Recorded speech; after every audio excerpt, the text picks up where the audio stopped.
Hello everyone. We have a game with the white pieces against Sanad 11, rated 1768.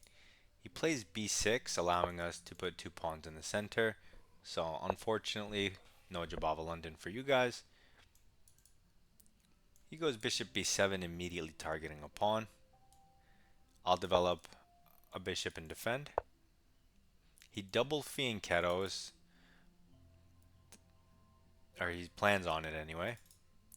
The downside is there's no central pawn presence. When he does eventually put a pawn in and I push past, he'll block his bishop, so it's a bit weird, but let's just continue. We can get a really big pawn center.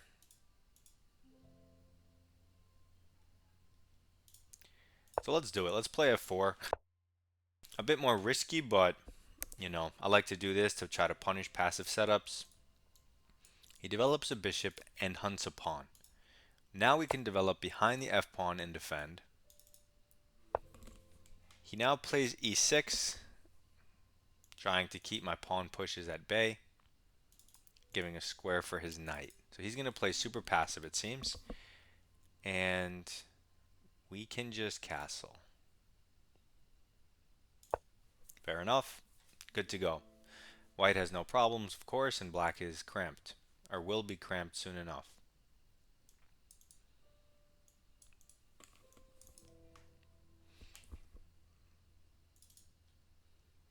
And I'm thinking I might want to put my pawn on c4 and build a really big center. It is a lot of responsibility, but he's not well developed. I don't really see him targeting those pawns. Or if he does, it'll have to be one at a time, and I should have plenty of defensive resources. So he puts the knight here, supporting some pushes with the pawns as well as castling.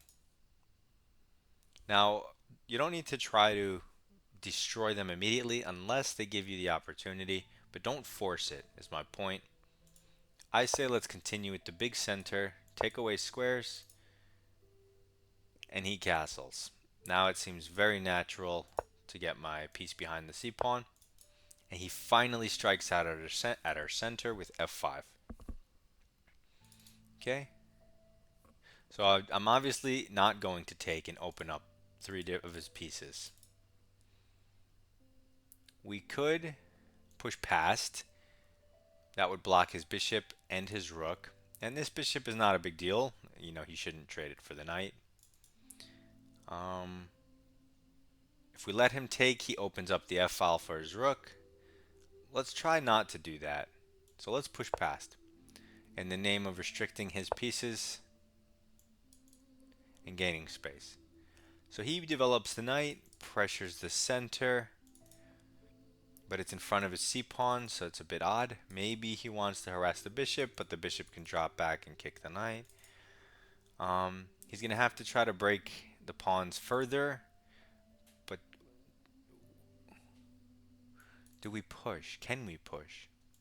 Takes, hitting the knight. He hits the bishop, and the pawn is hit thrice. Bishop c4 defends it 3 times, and the bishop gets out of the way.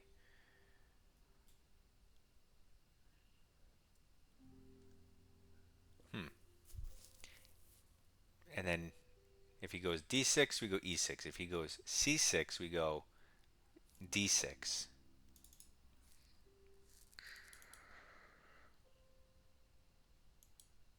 I think this works. Takes, here, here. I think it works. I'm going to go for it. If you try to further develop, your bishop really doesn't have anywhere to go. Okay, so he takes. No cool intermezzo moves to take him with the knight to anything. Let's keep the pawn duo. Okay, he doesn't hit the bishop. It also doesn't hit the pawn. So this is only 2 attackers instead of 3. It also puts the knight on a worse square that's trapped, although that undefends my own knight. So if he takes here, he gets a pawn. I get a knight. He gets a knight. I go check. He blocks the check. Huh. So I go here, he takes a pawn, I get a piece. He gets a piece, I get a second piece. Does he have anything else? I get a piece. If he moves the knight, I'm just up a piece. So I mean, my intention was to move the bishop and uncover defenders, but that was only if he went here. But since this looks trapped,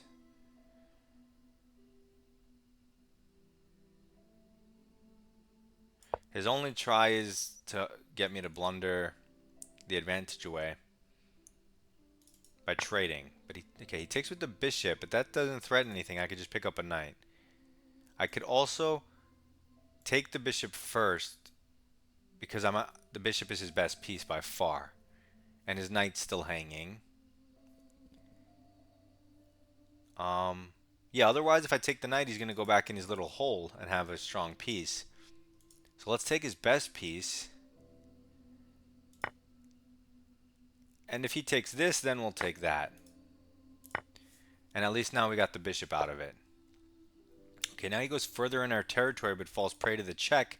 And now he doesn't have the bishop support, so he can't retreat the knight like he could have when I was calculating earlier. I mean, he could retreat it, but here it hangs. So that was it. 1795 plus 6. Hopefully you guys can see that's higher than 1800. 1801.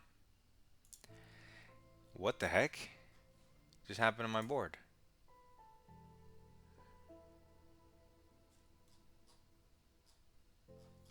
My internet just like bugged out. I clicked analysis board and that's what popped up. So let's go through the game. Oh wow, what a game to end on. A beautiful graph, all zeros, 5 cent to pawn loss, 99% accuracy. Our opponent only had one mistake with 83% accuracy.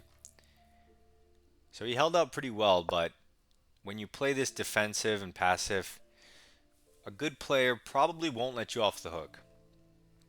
And I'm not a good player, so if I can do it, an actual strong player, they're not going to let you get away with this. So you really should establish some type of pawn presence, right? One of these 4 pawns needs to hit these squares to challenge the center. But anyway, we just take full control. Development and center. Center with the idea of better development in the long run, right? When the rook goes behind here after castling, I can get rid of this f-pawn by pushing or trading and the rook will be better developed. So it's like, it's center and long-term development. It's not immediately obvious. Development, center. And the computer says white is plus 0.7. Almost a pawn better positionally, and we did literally nothing but develop 2 pieces and push the pawns. Kind of crazy. King safety and development. Our position looks great. Don't let these pawns scare you. Like, ooh, are they targets? Are they weaknesses? They're clearly strengths. They're not weaknesses. And I decide, let's go furthermore center and development. When you put these C and F pawns here in addition to the E and D, as opposed to just putting the knights here with the 2 pawns, it controls this square and this square one more time. That means it makes it so much harder for black to ever place a minor piece on these squares, because even if, you know, he pushes or whatever and a pair of pawns get traded, there's always that other pawn controlling the square. So it's just double coverage over the center, and so it's super annoying and it's very strong. So anyway, we develop a piece towards the center. We moved everything only once, or castled, plus 1.2, and we didn't need to calculate or outplay, outmaneuver, do anything. We just brought our pieces out, normal stuff. Against, you know, what is this, an 1800? She's not, you know, a 300 schlub. Now he attacks us. I feel like it's important to respond correctly. It's not like you're losing or anything, but why give your opponent activity that he's not entitled to? Okay, so e5, because I was curious about this in the game, is the best move by far, maintaining our advantage. Otherwise, you just develop. But in no scenario do you take. That all makes sense. D5's interest. Excuse me. D5's interesting. I imagine he'll take here to open up his rook. We'll probably take back with the bishop to challenge his. He probably doesn't want to take and improve our position. Although he could. It's not the, you know. I would likely take with the pawn because it's just the coolest. Ooh, d6. Interesting. So this is an interesting line, but your center kind of gets destroyed, which isn't, a bad thing. You have great activity, but it's still a full game. It's not going to be super obvious to win. So let me turn the engine off. I do like pushing past more. I feel like it keeps the center intact and restricts him in the most maximal way, which is the case. And now, is this the best move? This is what I was contemplating. Okay, so there's top four moves are all equal. So what are they? They are bishop e3, simple development, but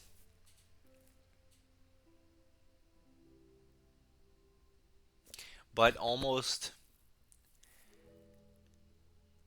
it's almost like it doesn't do anything in a way. I mean, it's good because you want to connect your rooks and you don't want to block your queen's d file, so you put it here. You could even stick it wherever, but it doesn't, like, these squares aren't immediately relevant that it's controlling, so it's a little weird. The next move is a3, which makes sense in the context of b4 space gain, just controlling and dominating the entire board, as well as protecting the idea that I mentioned in the game of knight b4. So it's a good improving move. The third one is bishop e2, which simply increases this queen scope, so you can push with more effect at, with the queen support. And the fourth and equal move, because these are all the same, is the move I played it in game, d5, which is the most aggressive move by far. But I'm glad that it works and that it's normal. And he was supposed to go knight b4, and we're just a little over +1 pawn advantage there, which is interesting because I would have guessed like 1.3, 1.4. I guess 1.1 makes sense because he could chip away at it. So if he does play knight b4, I was just going to do something like this, hide it here.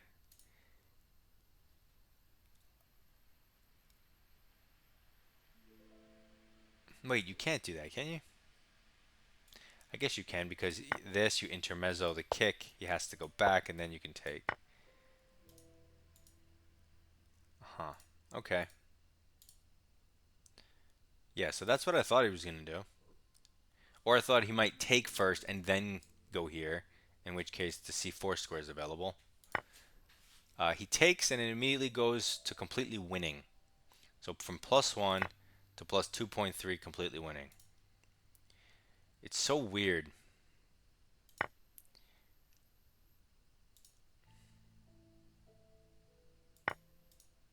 That's not... Like, would you guys have guessed that? The second he takes his pawn, were you like, oh, White's now just crushing? Probably you weren't saying that in your head the second he took. Neither was I. I mean, obviously I pushed because I thought it was good for me, but I didn't think that if he takes, it's just immediately resignable.